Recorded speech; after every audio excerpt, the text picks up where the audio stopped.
The smell was so bad, neighbors thought it was sewage. They called the city. They called the health department. They complained for months. It was thick, sweet, rotting.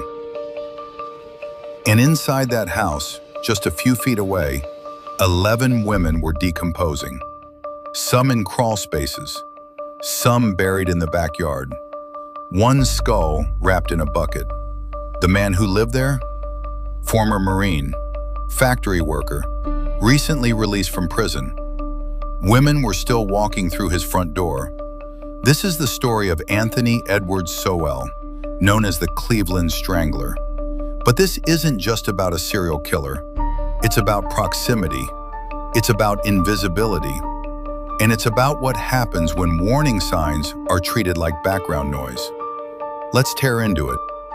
Anthony Sowell was born in 1959 in East Cleveland, Ohio.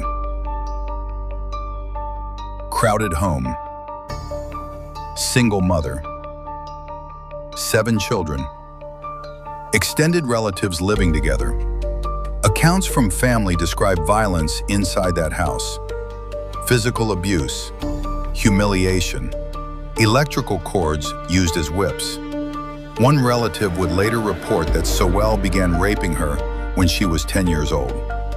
Trauma does not excuse violence, but it can shape it.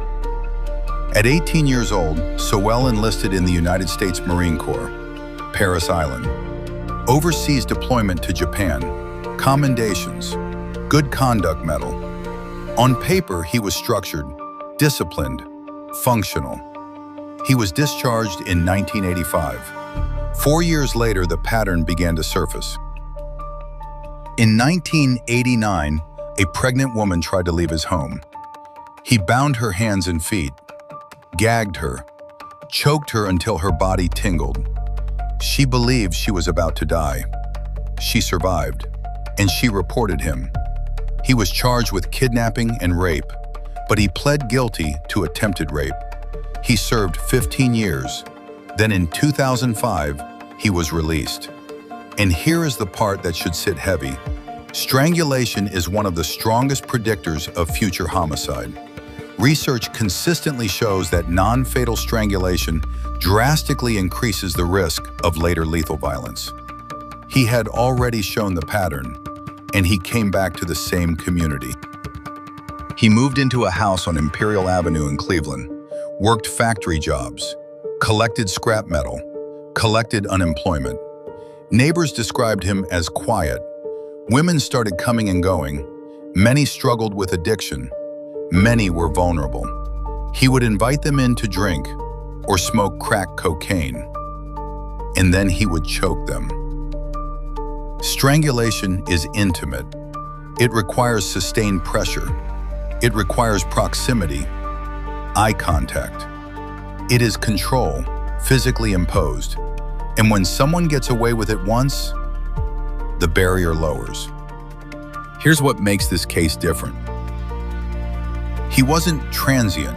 He didn't move state to state. He killed in his own home. Same address, same block. For years. The disappearances began quietly. 2007, 2008, 2009. Different names, different months. No headline panic because they didn't look connected. But they ended in the same place, inside that house. Now imagine the psychology. To strangle someone, to feel their pulse slow beneath your hands, and then to bury them in your basement or your backyard, and then live there, sleep there, invite someone new over while someone else is decomposing feet away. That's not chaos, that's compartmentalization. He mowed the lawn, talked to neighbors, went about daily life while bodies accumulated. And then came the smell. Multiple neighbors reported it, a thick, rotting odor. They blamed sewage. They blamed a sausage factory nearby. Because when the alternative is too horrifying, the brain chooses denial. Some victims had been missing for over a year before discovery. That means decomposing remains were inside a residential house for months, possibly years. And nothing forced entry. That's how invisibility works.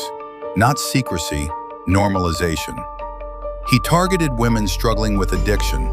Some drifted in and out of family contact. Some had disappeared before and returned. Predators calculate that. Who will be missed immediately? Who won't? Who can disappear without urgency? By 2009, the house was no longer a residence. It was a contained ecosystem of violence. And then someone lived. In September 2009, LaTundra Billups went to his house. They drank. They smoked. He became angry. He hit her, choked her, raped her. She lost consciousness. She thought she might die, but she survived. And this time, she reported it. Police obtained a warrant. On October 29, 2009, officers entered the home. At first, nothing obvious. Then they searched deeper. 2 bodies buried in the basement, then more upstairs, more in crawl spaces. They dug in the yard. 3 more bodies, partial remains of another, then a skull inside a bucket. 11 women, all in one property. The smell neighbors reported? It wasn't sewage. It was death. This is the part that matters most. Crystal Dozier, 38, mother of 7. LaShonda Long, 25, the youngest. Tonya Carmichael, 53. Michelle Mason. Kim Yvette Smith. Nancy Cobbs. Talasha Fortson. Janice Webb. Diane Turner. Tashana Culver. Imelda Amy Hunter. 10 were mothers. All were African-American women. Many were battling addiction. Some families reported them missing and felt ignored. Some were not reported immediately because loved ones believed they would come back. When the bodies were found, protesters gathered outside the house, holding photos of other missing people. Because the question wasn't just, how did this happen? It was, how many more were overlooked? Sowell was charged with 11 counts of aggravated murder, 74 additional charges: rape, kidnapping, abuse of a corpse. He pled not guilty. The evidence was overwhelming. DNA, survivor testimony, remains on his property. In July 2011, he was convicted on nearly every count. The jury recommended death. The judge upheld it. He was sent to death row. Appeals followed. Claims of media bias, claims of courtroom closures, claims of ineffective counsel. Every appeal failed. In February 2021, before execution could be carried out, Anthony Sowell died in prison from a terminal illness. No execution, no final moment, just death in a hospital bed. Cold cases from the late 1980s were reopened. Strangulations had stopped around the time he was first arrested in 1989. Then resumed after his release in 2005. The FBI examined cases in cities where he had once lived. We may never know the full scope, but here is what we do know. Serial killers don't just exploit weakness, they exploit indifference. They look for invisibility. They look for people whose absence doesn't immediately trigger urgency. He didn't stalk hiking trails. He didn't abduct strangers from parking garages. He invited vulnerable women into his home and killed them there, feet from his neighbors. The house on Imperial Avenue was demolished. In its place stands the Garden of 11 Angels. Their names are engraved. Because this story is not about a nickname.